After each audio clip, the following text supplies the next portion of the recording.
and rise from the dead upon the third day. You can look in the Gospels. Jesus says that about Himself, that that's what God's plan is. And so when we come to this sermon, Peter makes it abundantly clear what is happening at the cross and the resurrection is God's determined plan. God delivered Him up. This Jesus, He's delivered up in perfect accordance with something. He's delivered up. You just work with me a little bit. You go back, you want to talk about men? Go out and arrest him. Go out there, here he's standing right before me, and then he's gone. Man couldn't even pull it off. Go out there and get him. They come back, they got nothing. They say, why did you not arrest him? Nobody ever spoke like that. He spoke funny, so you couldn't arrest him? Isn't that weird? But they couldn't do nothing. They have not the power. They went out with the will to arrest him and come back and said, I never heard anybody talk like that, so we just left him alone. Isn't that strange? We're not able to pull it off. Why? Because it wasn't his time yet. When it's time, God delivered him up. It's so obvious they can't seem to arrest him. Well, God will have him just march right down in the middle of Jerusalem, riding on a donkey and say, here I am. And I'll have him do some parables and do some teaching that'll make the city so mad that the text says the entire city was shaken. God delivered him up. He'd come to Jerusalem 3 other times. Nobody made a big to-do. But on that day, the whole city is shaken. God delivered him up. According to what? A predetermined plan. He's delivered up, the ESV says a definite plan, a predetermined plan, maybe your translation says. What does that mean? Before the world and creation, the God of eternity had determined a plan for His Son to fulfill for the redemption of His church. Now, we can go a whole lot of ways here with this whole predestination, and people get all nervous and a little, well, we got this kind of will, we can do this, we can do that. We're okay with Jesus being predetermined. Jesus is predetermined. No problem with that, right? That's what it is. Now we got, I guess the Armenian has to say, oh, we were rescued by a robot. That don't even make sense.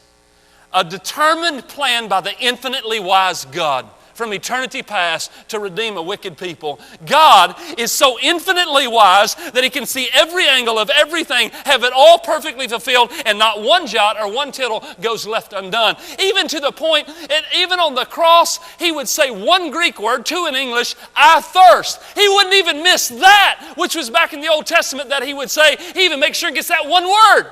Not one thing was dropped because it was the determined plan of God. It's amazing. You say, I wouldn't have proceeded this way. If I was going to redeem the world, I wouldn't have done it this way. Well, thanks for trying, but you can anyways. I know this is the wisest way. You say, well, how do you know it's the wisest way? Because He's a wise God and everything He does is wise. Infinitely wise. He does everything perfectly, and this is a perfect salvation according to His predetermined plan and according to His foreknowledge. Check this out. God is so big, He knew all of the players involved in this thing before He even created Adam. Is your God that big?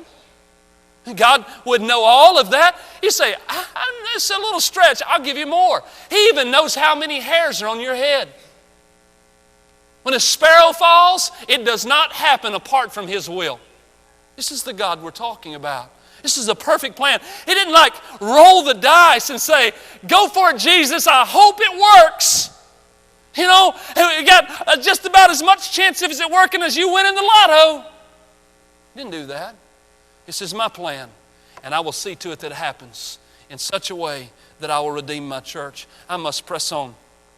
Now, if you look in verse 25 and you look in verse 31, 25 and 31, for David says concerning Him, and then down in verse 30, what did I say, 30-something, 31, David is the He.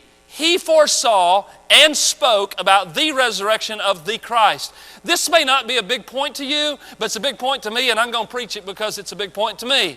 But when I went to seminary, in my earlier years in seminary, I had to do a vocational evangelism, some other evangelism classes, and we had to write out evangelistic sermons, and every one of my evangelistic sermons was from the Old Testament, and I kept getting in trouble because my professors kept telling me that I couldn't preach Christ from the Old Testament.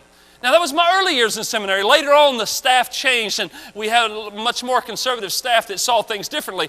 But there was people in my life, seminary professors, you can't preach the gospel from Lamentations. I can't.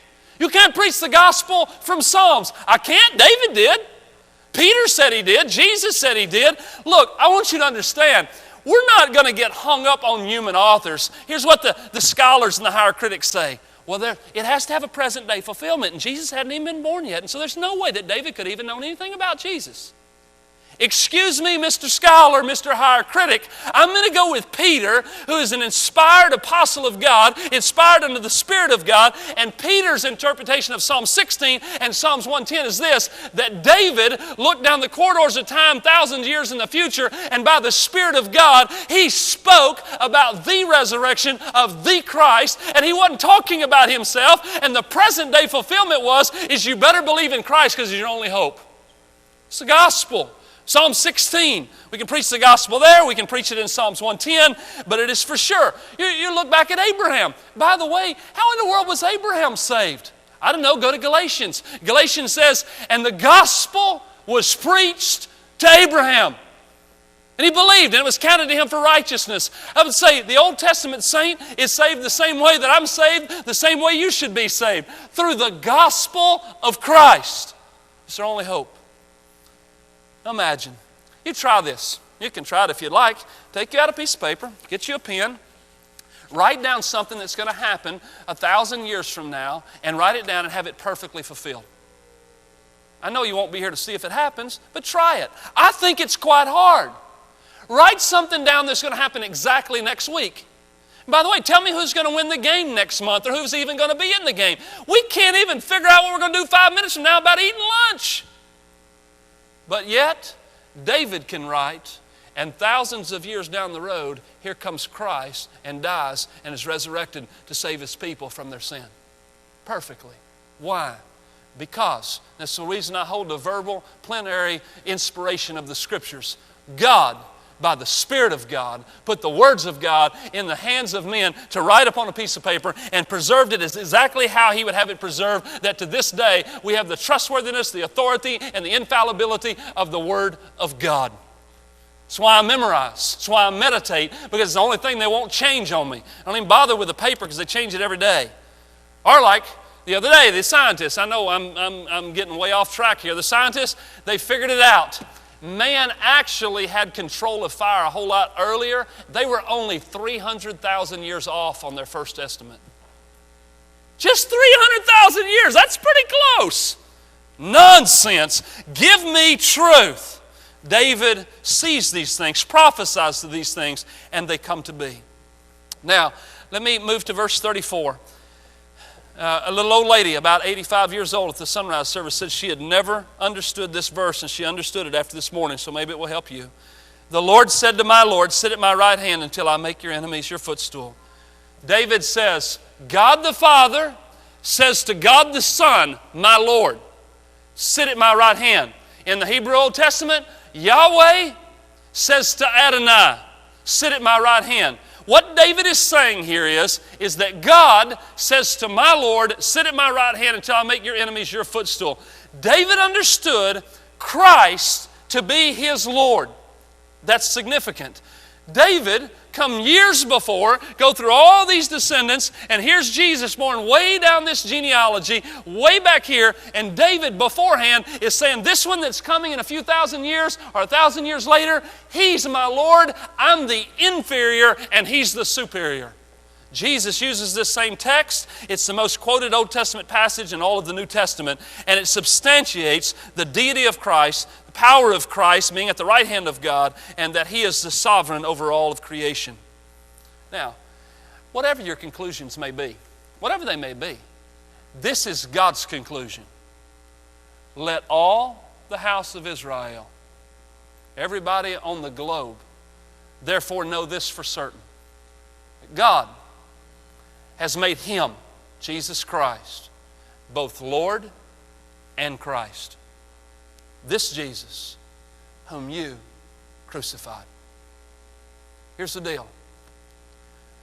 I know that people can come to all kinds of different things in their minds and their brains about Jesus, God, church, Bible. I understand all that.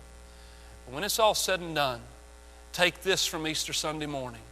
When your life comes to an end and you stand before the judgment seat of God, you will stand before this Christ.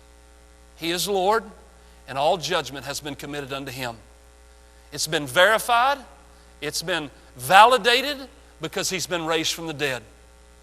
You can tell the old preacher anything. Oh, I'm doing good. Yeah, I got saved when I was 3. I'm great. You can tell me anything you want to say. I'm so stinking gullible, I'll believe it. You smile and tell me you love Jesus, I just believe you. But I'm not your problem. Like the guy at the store. I asked him where somebody was. Well, I'd tell you, but it'd probably make you mad. We're living together. I'm not your problem. Thank you for respecting me. But you're going to have to stand before the Creator of the universe, who is Lord and Christ, the one that we crucified and killed. Now, just for application, when they heard this message, they were cut, pierced, stabbed. I just want to help you get the sense, and we'll end the sermon right here. I just want you to get the sense of this. You may not think that you've done this. You may not think this is who you are. But before conversion, this is who you are. I just want to know if you've come to this point and actually had conversion. But here they are. They have done what? They rejected the Son. They rebelled against the Son. They shook their fist at God. They spit on the Son. They slapped the Son. They mocked the Son. They cursed the Son. They ridiculed the Son. Everything they want to do was get rid of the Son of God. And now we've got a major problem. We got Him killed. We got Him buried. We got Him sealed up with a stone. We got Roman soldiers. We have won, and I don't have to face this man anymore. Yes. And then He comes walking onto the scene, and the tomb's empty. NASA, we got a problem. We have taken a position contrary to the God of the universe, and because He's been resurrected, we know it. You kill a man, he rises from the dead. It just takes the wind right out of your sails. I just can't fight with this. And they say, brothers, what must we do? The question is a question of desperation. What am I going to do? When you offend the God of heaven, where do you go for help? When you live a life that says, God, I hate you and I'm opposed to you, where do you go for comfort? We have a great, what am I going to do? You know what the question is really meaning at its heart? God would be perfectly just to strike